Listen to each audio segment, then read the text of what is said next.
resep Bisono itu ada aturan minumnya. Ya, diberikan petunjuk cara minumnya supaya hasilnya efektif dan supaya kita mencegah efek sampingnya, yaitu rangsangan esofagitis itu. Ya. Terima kasih. Selanjutnya saya persilakan Fakultas Kedokteran Untan, Dr. Gede. Apakah ada pertanyaan? Terima kasih Dr. Nani. Pertama-tama saya ucapkan selamat tahun baru kepada Prof. Ero, guru saya. Jadi kuliahnya cukup menarik. Di sini ada beberapa pertanyaan dari adik-adik mahasiswa FK Untan. Saya persilakan. Yuk berdiri. Ya, baik. Terima kasih atas kesempatan pertanyaannya. Nama saya Jongan Diris, saya mahasiswa tingkat 4 Fakultas Kedokteran Untan. Pertanyaan saya terutama mengenai nutrisi. Pada kita tahu bahwa akhir-akhir ini di Indonesia banyak sekali beredar suplementasi kalsium. Nah, apakah sebenarnya suplementasi kalsium tersebut berguna untuk pencegahan osteoporosis? Dan kalau misalnya berguna, itu sebaiknya suplementasi tersebut diberikan sejak kapan? Lalu, seperti kita tahu bahwa seringkali suplementasi itu berupa susu. Nah, kita tahu bahwa sebagian besar orang Indonesia itu intoleran terhadap susu. Jadi, apakah susu itu bagus untuk penyerapan kalsiumnya atau malah menyebabkan karena intoleransi laktosa cenderung bikin diare, malah lebih banyak kalsium yang hilang. Lalu, kalau misalnya ternyata susu itu kurang bagus untuk orang Indonesia, sebenarnya di Indonesia pengganti suplementasi susu itu apa? Nah, terus pertanyaan saya yang kedua, kita tahu bahwa pada pasien geriatri yang terutama yang menderita penyakit kronis itu sering harus bed rest lama, dan kita tahu bahwa inaktivitas atau kurang aktivitas pada pasien-pasien seperti ini cenderung bisa menimbulkan osteoporosis, terutama pada pasien-pasien yang geriatri yang sakit kronik. Jadi bagaimana cara pencegahan osteoporosis pada pasien-pasien geriatri yang perlu bed rest lama seperti itu? Terima kasih. Baik, jadi pertanyaan pertama ada mengenai di bidang nutrisi, yaitu suplementasi kalsium dan mengenai susu. Jadi kita kembali ke Dr. Fiastuti supaya memberikan asupan di dalam menjawab pertanyaan ini. Terima kasih atas pertanyaannya. Saya pertama ingin menjelaskan bahwa menurut saya bahan makanan sumber itu pasti jauh lebih baik dibandingkan suplemen. Di sini kita bisa tahu bahwa bahan makanan sumber kalsium tidak hanya susu, tetapi juga ikan, termasuk ikan yang dianggap murah. Contohnya misalnya ikan teri, kemudian tahu, jadi ini juga adalah bahan makanan sumber. Sebetulnya tergantung berapa kebutuhan kalsium seseorang, tidak sama, tergantung usianya. Jadi kita sebetulnya bisa menghitung berapa bahan makanan sumber yang mengandung kalsium yang bisa kita asup.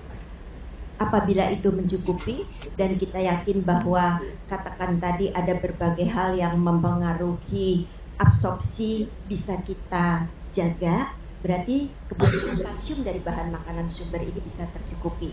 Apabila intoleransi susu, saya bisa memberikan contoh bahwa bisa diberikan susu sedikit demi sedikit, tidak dalam bentuk susu, tapi mungkin dalam bentuk makanan atau yogurt, karena yogurt itu mempunyai laktosa yang lebih rendah dibandingkan susu, karena efek daripada bakteri sepertiga dari laktosanya itu lebih rendah daripada susu. Jadi mungkin bisa dicoba dengan bahan makanan sumber. Bahan suplemen kalsium itu tidak bisa kita hindarkan juga apabila bahan makanan sumber tidak bisa kita cukupi. Tetapi kita harus tahu bahwa bahan makanan suplemen kalsium itu ada berbagai macam dan harus dikonsumsi setelah makan karena dia biasanya penyerapannya lebih baik dalam keadaan asam.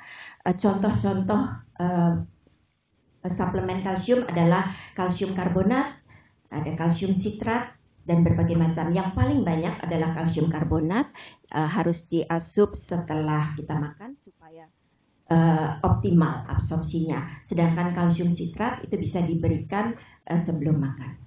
Kira itu saja. Terima kasih. Jadi terima kasih Dr. Fiasuti. Jadi selanjutnya adalah pertanyaan di bidang geriatri. Apabila batas kelamaan, bagaimana kita menyikapi seorang pasien geriatri? Jadi saya rasa ini juga Dr. Bambang bisa memberikan jawaban. Ya, tergantung bagaimana dia tidak bisa bergeraknya. Kalau misalnya dia hanya bisa berbaring, tentu exercise sambil berbaring akan menjadi sangat penting sekali. Nah, pemberian kalsium mungkin kita harus agak hati-hati. Kita harus cek kadar kalsium darahnya, karena seringkali pasien yang banyak berbaring terjadi intensitas tidur yang berlebihan, sehingga kadang-kadang justru kadar kalsium di dalam darahnya itu akan lebih tinggi. Dan tentu kalau kita akan memberikan pengobatan osteoporosis pada pasien-pasien yang berbaring ini, tentu bisfosfonat tidak bisa diberikan, karena sudah dikatakan oleh Prof. Errol, orang yang habis minum bisfosfonat harus dalam keadaan tegak. Tapi kita bisa memberikan obat yang lain. Hormon paratiroid, kalau pasiennya punya duit karena itu mahal, itu bisa kita berikan. Antireseptif seperti kalsitonin itu juga bisa kita berikan. Tapi kalau pasiennya bisa duduk, tentu kita akan lebih bebas lagi dalam memberikan obat. Terima kasih. Apakah ada pertanyaan kedua dari FK Untan? Saya persilakan. Silakan. Ya. Assalamualaikum warahmatullahi wabarakatuh. Nama saya Sarah Putih, mahasiswi FK Untan tingkat 4. Di sini ada beberapa pertanyaan. Sebenarnya saya ingin melanjutkan pertanyaan dari saudara Cuk Anggilius tadi mengenai kalsium, nutrisi kalsium pada orang-orang tua atau lansia. Karena begini, yang saya pahami dari patogenesis osteoporosis primer tipe 2 itu ada gangguan juga di pembentukan vitamin D di ginjal, sehingga nanti penyerapan kalsiumnya juga akan terhambat. Sehingga yang saya ingin tanyakan, apakah efektif jika kita memberikan asupan kalsium lagi gitu? Karena tadi di penjelasan Prof. Errol ada yang saya tangkap itu bisa mencegah fraktur, sehingga di situ yang ingin saya garis bawahi, apakah efektif pemberian kalsium itu pada orang-orang lansia. Kemudian pertanyaan kedua itu mengenai pelaksanaan osteoporosis. Tadi kan disebutkan kita bisa mengkombinasi faktor-faktor resiko tanpa melakukan pemeriksaan BMJ. Di situ kapan kita bisa memberikan terapi medikamentosanya dan kapan kita menghentikan? Apakah seorang pasien dengan osteoporosis harus mendapatkan terapi seumur hidup, ataukah ada batasan tertentu untuk menghentikan terapi tersebut? Kemudian yang terakhir, pertanyaan saya itu mengenai kalsitonin. Nah, yang dari sumber yang saya dapat itu kalsitonin memang bisa mengurangi fraktur vertebra jika disuntikan langsung di CSF, kalau tidak salah, diinjeksikan di situ. Tetapi karena penggunaannya sulit, sehingga dikatakan sediaannya itu dengan semprotan di hidung. Nah, di sumber tersebut dikatakan kalsitonin tidak terlalu efektif untuk meningkatkan kualitas dari tulang itu, namun lebih ke arah analgesik akibat osteoporosis tersebut. Terima kasih. Baik, terima kasih. Jadi pertanyaan pertama sekali lagi mengenai nutrisi kalsium pada lansia. Saya rasa ini Dr. Fiasuti akan memberikan asupannya, sharingnya dalam hal ini. Terima kasih. Kalau kita bicara tentang asupan kalsium, saya kira sebelumnya kita harus bicara bahwa diet yang seimbang itu penting. Dan kita tahu bahwa dengan diet yang seimbang akan tercukupi asupan kalsium maupun vitamin D, sehingga absorpsi bisa lebih optimal. Selain itu, vitamin D selain didapat dari bahan makanan, Contohnya yang banyak mengandung vitamin D itu adalah ikan. Vitamin D juga perlu diaktifkan oleh sinar matahari. Sehingga kita juga selalu menganjurkan untuk berjemur pada waktu-waktu sebelum jam 8 dan setelah jam 3 sore. Jadi mungkin ini yang paling optimal. Memang betul pada orang tua biasanya sudah terdapat penurunan daripada kadar vitamin D yang dapat membantu penyerapan kalsium. Tetapi dengan diet yang seimbang, dengan bahan makanan sumber yang tepat, dengan sinar matahari yang waktunya tertentu, saya kira ini bisa dioptimalisasi. Terima kasih. Baik, terima kasih atas jawabannya. Jadi kemudian yang kedua adalah mengenai manajemen daripada osteoporosis, di mana kita dapat melakukan terapi dengan mengkombinasikan beberapa faktor risiko tanpa pemeriksaan BMD, dan berapa lama kita melakukan terapi terhadap BMD, apakah seumur hidup, apa bagaimana. Jadi kalau menurut literatur, maka kita dalam pengobatan BMD dengan menggunakan osteoporosis ini dengan menggunakan bifosfonat, ya tadi pertanyaan bifosfonat itu selama ini yang penelitian yang paling lama adalah 5 tahun, ya 5 tahun. Jadi belum ada penelitian lebih dari 5 tahun. Jadi yang aman, saudara berikan bifosfonat itu dalam beberapa tahun, tapi jangan sampai lebih dari 5 tahun, ya. Dan kalau itu dihentikan dulu, ya, dihentikan dulu dan baru nanti disambung lagi. Jadi sebab salah satu komplikasi daripada pemberian bifosfonat ini adalah terjadinya SSBT, severe suppression of bone turnover, di mana akhirnya tulangnya malah menjadi brittle, ya, menjadi keras tapi masanya cukup tapi tidak baik kualitasnya. Jadi dalam hal ini akibat dari pemberian bifosfonat yang terlalu lama malah menjadi efeknya menjadi jelek pada tulang yang bersangkutan. Jadi kita hanya memberikan beberapa tahun, jangan sampai lebih dari 5 tahun karena selama ini penelitian baru sampai 5 tahun, ya. Kemudian efek kalsitonin.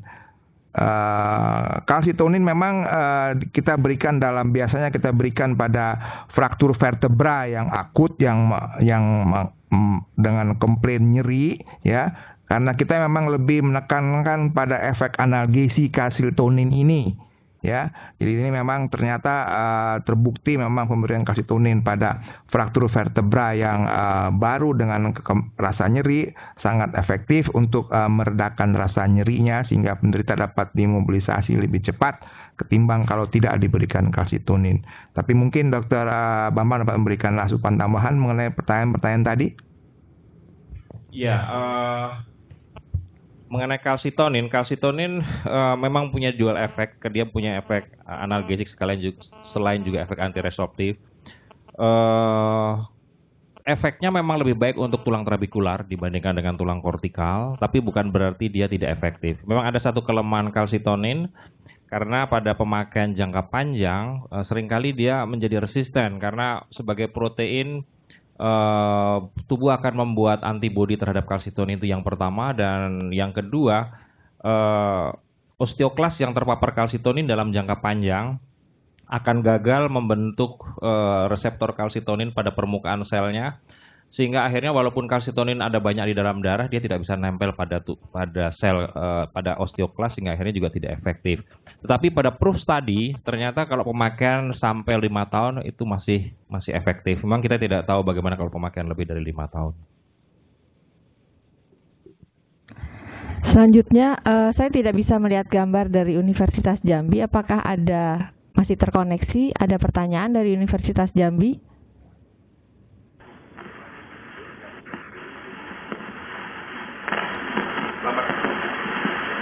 Selamat pagi. Selamat pagi Prof. Erol sama kepada semua peserta GDRS di Salemba. Kami dari Jambi ingin menanyakan, mahasiswa akan menanyakan beberapa pertanyaan. Silakan. Assalamualaikum warahmatullahi wabarakatuh. Nama saya Linda Permasari, tingkat 4 Universitas Jambi. Ada 4 pertanyaan yang akan saya tanyakan. Yang pertama yaitu seperti sudah disinggung tadi, terapi dari osteoporosis salah satunya adalah terapi sumber hormon. Apakah ada indikasi-indikasi tertentu yang menyebabkan seorang dokter harus mengambil tindakan terapi sumber hormon? Apakah ada obat ini pertama lain yang lebih efektif jika dibandingkan terapi sumber hormon selain bisfosfonat tadi? Yang kedua, dikatakan tadi bahwa faktor genetik juga berperan dalam osteoporosis ini. Bagaimana sih sebenarnya faktor genetik bisa menyebabkan osteoporosis? Yang ketiga, seperti penyakit-penyakit lainnya seperti diabetes, hipertensi, terdapat diet khusus untuk penyakit-penyakit tersebut. Apakah ada diet untuk penyakit osteoporosis ini? Yang keempat, bagaimana gambaran distribusi osteoporosis berdasarkan faktor-faktornya di Indonesia? Berdasarkan perilaku, berdasarkan kebiasaan, bagaimana gambaran distribusinya di Indonesia? Terima kasih.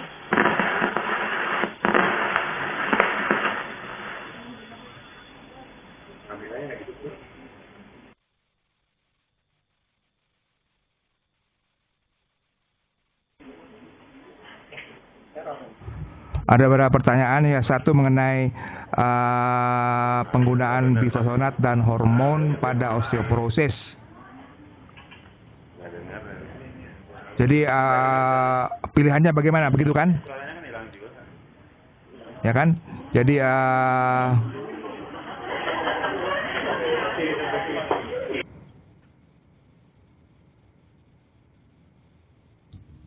ini akan saya serahkan pada Dr. Bambang Setiohadi bagaimana kita membuat pilihan terapi antara bermacam-macam obat osteoporosis, mana yang layak kita berikan pada penderita osteoporosis. Ya. Untuk HRT mungkin nanti Dr. Sungkar bisa membantu. Saat ini memang yang menjadi primadona untuk pengobatan osteoporosis adalah bifosfonat, yaitu alendronat dan risedronat. Kemudian pemberian HRT ada tempatnya, terutama pada pasien-pasien dengan sindroma defisiensi estrogen. Kalsitonin sekarang tidak menjadi primadona lagi, tapi pada kasus-kasus fraktur dengan pain, akhirnya dia tetap akan digunakan daripada kita menggunakan obat lain ditambah lagi dengan analgesik, berarti akan lebih banyak obat. Kemudian pada pasien-pasien geriatri tadi yang tidak bisa mobilisasi, kalau pasiennya punya uang, paratiroid hormon menjadi pilihan. Cuma pemberian hormon paratiroid ini tidak bisa lebih dari 2 tahun. Karena selain kita takut fraktur pada tulang kortikal, ternyata pada tikus juga dia membuat osteosarkoma. Tapi kan kita bukan tikus ya. Kemudian obat-obat lain seperti strontium ranelat, yaitu bisa dicoba walaupun itu belum menjadi pilihan pertama karena dia mempunyai efek baik untuk osteoblas maupun osteoklas. Mungkin itu, Prof. Terima kasih Dr. Bambang. Kemudian pertanyaan kedua mengenai genetik. Jadi genetik ini memang merupakan muara dari segala penyakit ya. Segala penyakit kalau nggak bisa dijawab dicari ke arah genetiknya. Ya, jadi memang dalam osteoporosis pun demikian adanya. Dengan sekarang ini masih merupakan didalami. Sekarang hanya baru dapat dikatakan bahwa setelah dapat diidentifikasi ada 30 gen yang berurusan dengan fisiologi tulang yang bisa mengakibatkan osteoporosis. Jadi ini adalah merupakan tugas daripada adik-adik. Kalau ingin lebih tahu mengenai osteoporosis, dalamilah mengenai sampai ke genetiknya, biomolekulernya dan seterusnya ya. Kemudian pertanyaan ketiga adalah itu lagi ditanyakan, ada nggak sih diet osteoporosis, Dr. Fiastuti? Diet osteoporosis ya diet yang seimbang, dalam arti kata asupan karbohidrat sekitar 60-65%, protein 15% dan lemak sekitar 25%, dengan nutrien-nutrien yang spesifik yang harus dipenuhi seperti kalsium yang mencukupi sesuai dengan kebutuhan masing-masing sesuai dengan usia, vitamin D yang optimal, juga menghindarkan makanan-makanan yang dapat menyebabkan ekskresi kalsium ini berlebihan.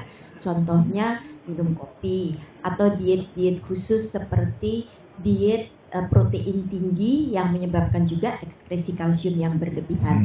Jadi sebetulnya diet itu adalah aturan makan yang spesifik untuk individu sesuai dengan kebutuhan dan kondisinya. Jadi tidak bisa disamaratakan pada semua orang. Ya, terima kasih. Kemudian pertanyaan terakhir, kalau tidak saya salah tangkap itu distribusi daripada osteoporosis Indonesia. Jadi ini adalah merupakan tugas daripada organisasi kita Perosi, karena kita tahu sekarang ini Perosi ada 14 cabangnya yang belum tersebar di seluruh Indonesia, tapi dengan ke-14 cabang ini antara lain nanti Dr. Charles, Dr. Gede ya Bu, ya harus punya data nanti dari daerahnya masing-masing. Jadi ini kita akhirnya akan mempunyai mapping peta daripada epidemiologi osteoporosis Indonesia. Jadi itu merupakan tugas kita bersama supaya kita juga bisa mempunyai data mengenai epidemiologi osteoporosis di Indonesia. Dr. Nani? Ya, sayang sekali waktu sudah menunjukkan pukul 10 dan memang ini yang disediakan waktunya untuk kita semua pukul 8 sampai dengan pukul 10. Saya kira waktunya sudah bisa kita manfaatkan dengan baik dan saya mengucapkan banyak sekali terima kasih kepada Prof. Errol Untung Hutagalung, juga kepada para pakar yang bersedia membantu sharing di sini, Dr. Bambang Siohadi, Dr. Viastuti, dan Dr. Ali Sungkar. Terima kasih untuk semua teman-teman yang sudah mengikuti dari FK Untan, dari FK Universitas Jambi. Mohon maaf Universitas Borneo tidak berhasil bertanya, tapi saya terima kasih sekali sudah ikut. Dan kemudian yang ada gambarnya tapi saya tidak bisa lihat orangnya, Universitas Erlangga dan Universitas Udayana. Mudah-mudahan kita bisa ketemu lagi di acara berikutnya. Selamat pagi, Assalamualaikum warahmatullahi wabarakatuh.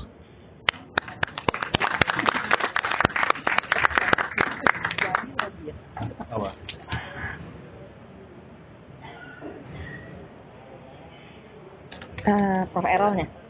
Belum, bentar, habis yang tanya.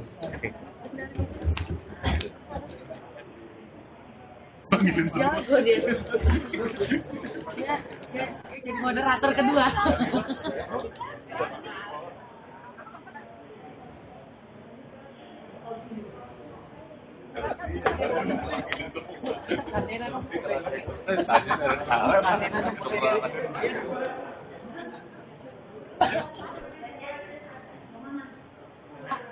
Tergantung pertanyaan.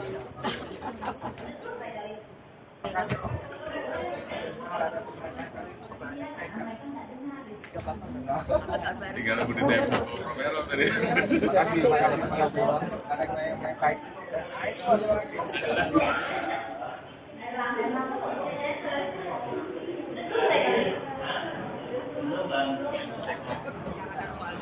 Oh iya.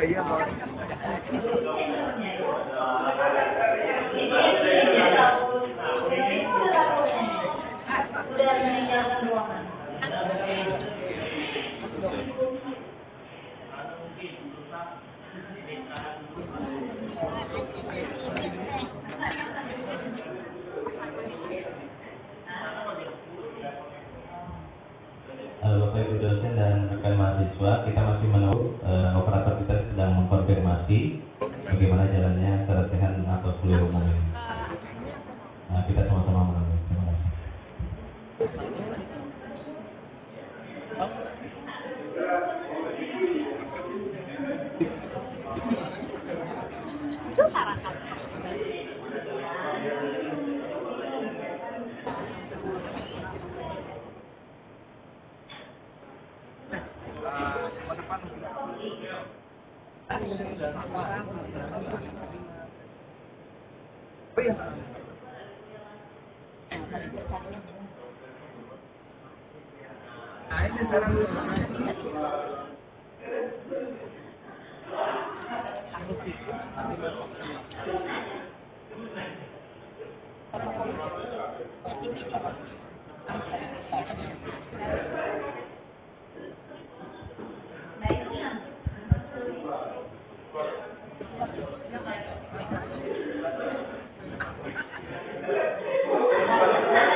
Ya, ya.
Baiklah, Bapak Ibu dosen dan mahasiswa yang kami hormati, baru saja kami dapat konfirmasi akhir bahwa syarat-syarat atau kuliah umum ini sudah berakhir. Tadi disampaikan bahwa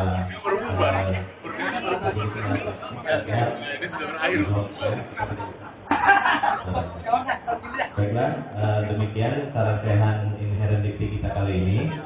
Untuk sarasehan atau kuliah umum lainnya akan segera kami informasikan kepada semua pihak yang berkepentingan. Dan terima kasih. Assalamualaikum warahmatullahi wabarakatuh. Maaf, ada informasi sedikit.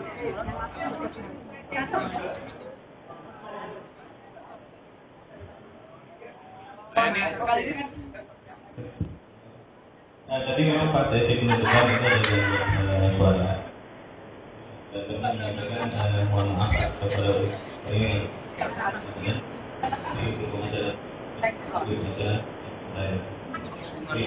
Dari wadah terima kasih dan mohon maaf pada demikian.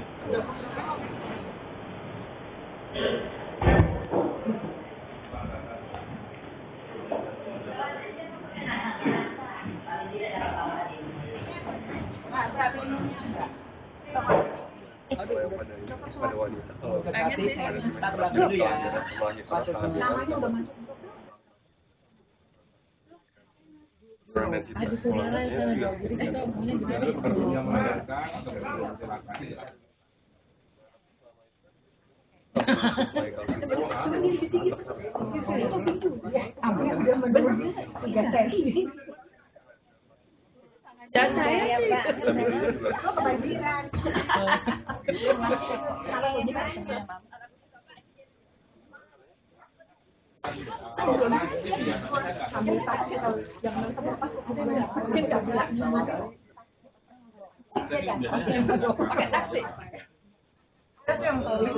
Siapa yang namanya? Siapa dong? Dia hanya kekurangan kalsium. Kalau badannya gede, giginya.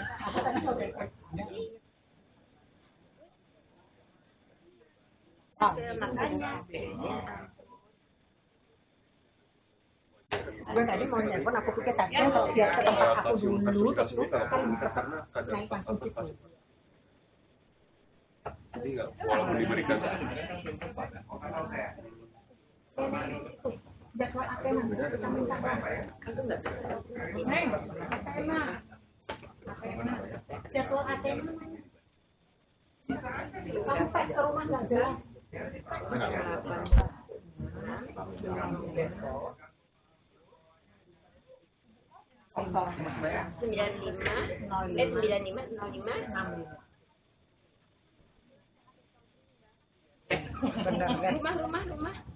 Rumah. 734 deh.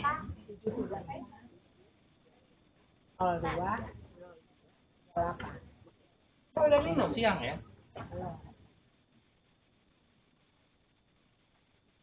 Ada siang. Atau nggak bisa hari lain ya? Sambil tidur sambil minum juga udah kalsium. Memang lagi mau pulau Sulawesi ya?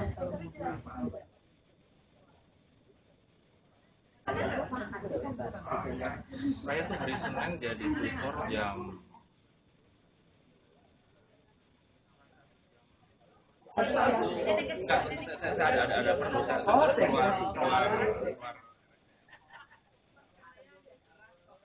Boleh. Atau kalau enggak kan kalau yang lain bisa biar aja saya nggak usah ikut kan.